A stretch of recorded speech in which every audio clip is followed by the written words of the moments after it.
दशा माता की कहानी। नल राजा दमयंती। नल राजा और दमयंती रानी थे। उनके खूब राजपाट थे।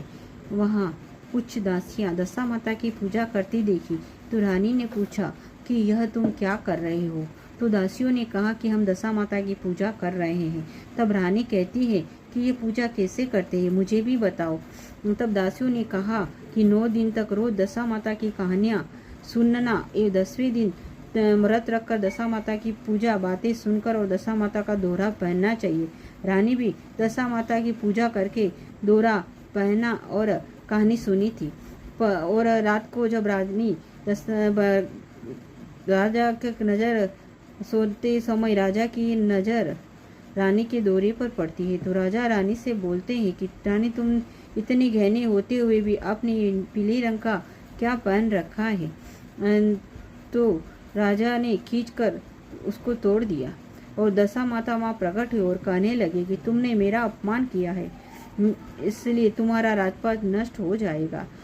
राजा को तो आएगी चने की मन में और रानी को आएगी खल की मन में। आधी रात हुई कि राजा को तो मन में आई चने की और रानी को मन में आई खल की। तब रानी बोली कि राजा देखो तो कि महल का कोना टूटने लगा और देखते ही देखते सारा राजपाट विलय हो गया।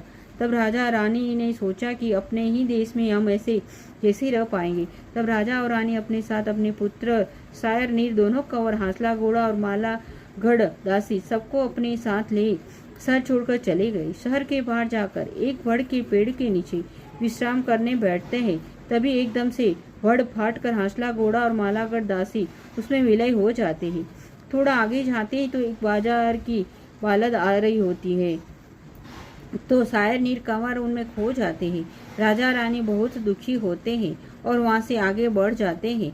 एक गांव पहुंचते हैं। गांव के बाहर एक बगिया होती है। दोनों रात्रि विश्राम के लिए वहां रुक जाते हैं।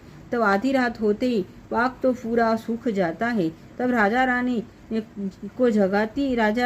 राजा को जगाती और बोलती है कि राजा, ये हरा भरा बाग तो पूरा सूख गया है, अभी माली आएगा तो लड़ेगा। यहाँ दोनों वहाँ से उठकर गांव में पहुँचते हैं। वहाँ उनका एक मित्र रहता था।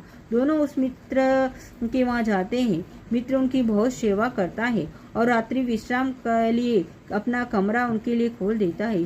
परंतु अधिक रात होने पर उनके कमरे में जो मोतियों का हार लटक रहा होता है, रानी क्या देखती है कि फूटी के पास जो मोरनी बनी हुई है वह उस हार को निगल रही है।